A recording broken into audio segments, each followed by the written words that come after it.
the next level. There is a passage in here which is the arc exercise. So it's about deep diaphragmatic breathing. So I'm going to show you how to do it, and then I'm not going to ask you to stand up and have a go at it yourself. So this is how it goes.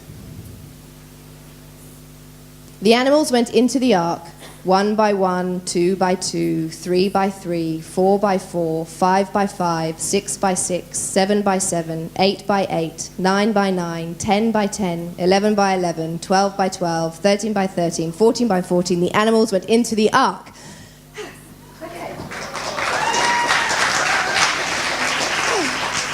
I need to sit down now. So it's one breath. But you have to have enough breath at the end to be able to say the animals went into the ark without it being the animals went into the ark. You have to be able to make sound, okay? So I'd like you all to stand up. Now read the passage from the books if you need to, but it's about taking one deep breath in and then having a go at the phrase. So let's take a couple of deep breaths in first. So first one. Second one, okay.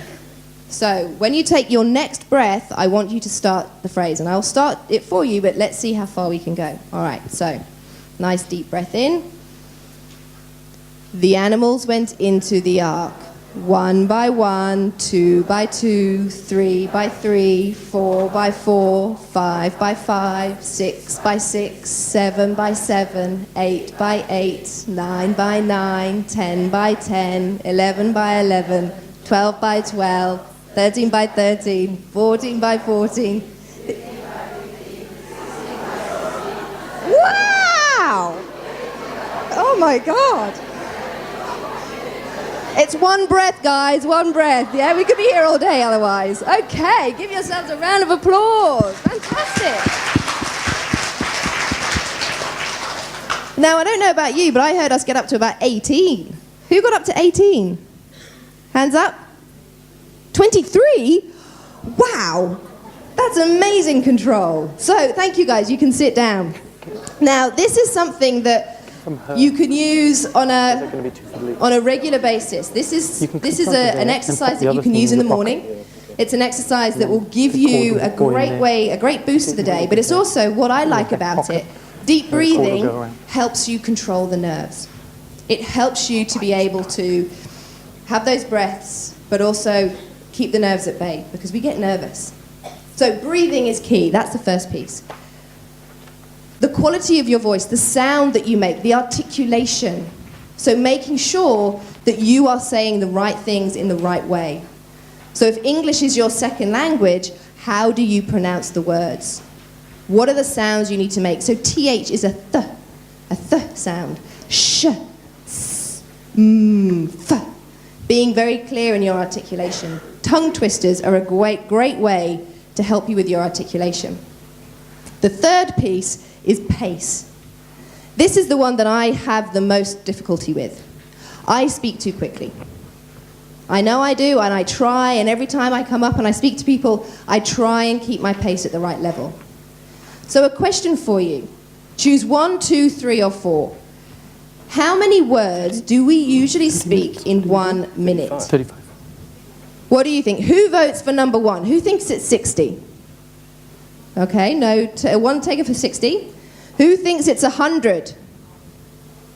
Yeah, a couple of people are 100. Okay, 150.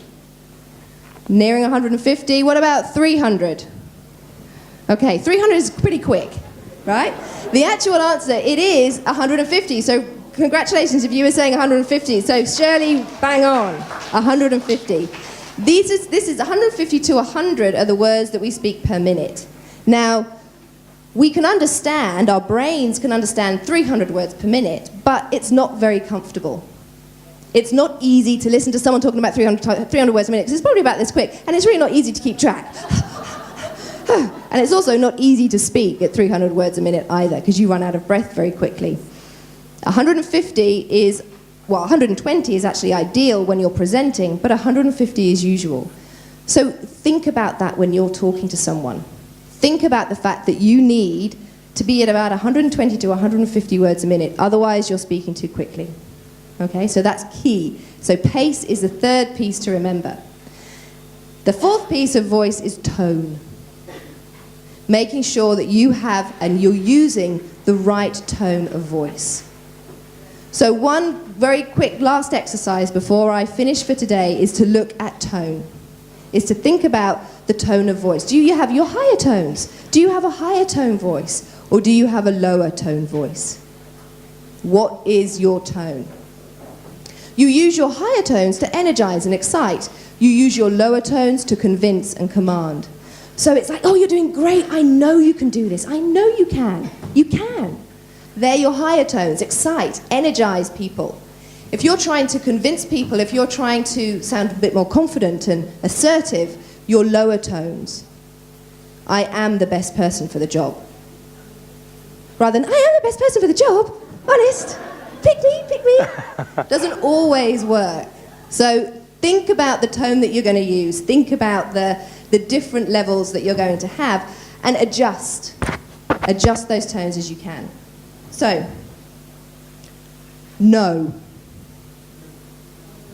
Fairly negative word generally. However, if you say it in a number of different ways, it can have different meanings. So, coaxingly. How do you say no coaxingly? Anyone like to? Who has children? Who has children? Ah, lady at the front here. If your child was doing something and you didn't want to be too firm, but you wanted to say them no, how would you say it? No. No.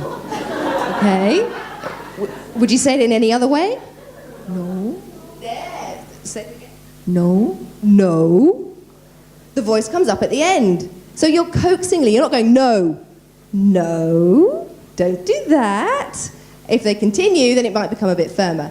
But it's a coaxing no. It's that sound. You've got that tonal modulation. No. Authoritatively. How would you say no authoritatively? So if the same child was doing something that they shouldn't be doing, how would you say it? No. Yeah. No. Very flat. The tone comes down at the end. It's a shorter tone. It's a shorter sound. No. Exasperatedly. Do you want to have a go to exasperatedly? So, same child, I know it's not your child, but similar child, doing something, and it's just, oh, enough. How would you say it? Enough. Well, how would you say no? My communication, how would you say no, exasperatedly? No? Yeah. No. No, it's a lighter tone. It's not as firm, it's not as forceful. And the last but not least, confidently. No. No. It goes up at the end. No. So again, different tones convey different meanings. It's one word, it's got 2 letters. That's all. But how you say it will create a different impression. So I'm going to leave you with 5 key things that you can do to talk your way to the top.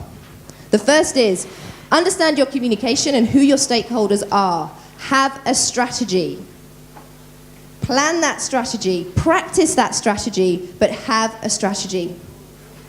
Develop a voice that is based on a strong foundation. What are the 4 things that we base our voice on? First is, second is, third is, and fourth, yes, exactly. And number 5, leverage those opportunities to showcase the wonderful voice that you have. And if you don't know how wonderful your voice is, record it and listen to it. So it's been my pleasure, and I would like to hope that you will talk your way to the top at some point in the next month, the next 30 days. Find a way to do that. Thank you very much for your time. It's been a pleasure.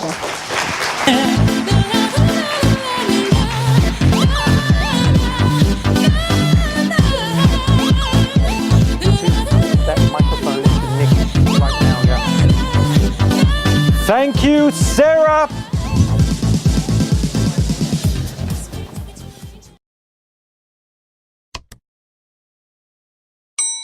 The next level.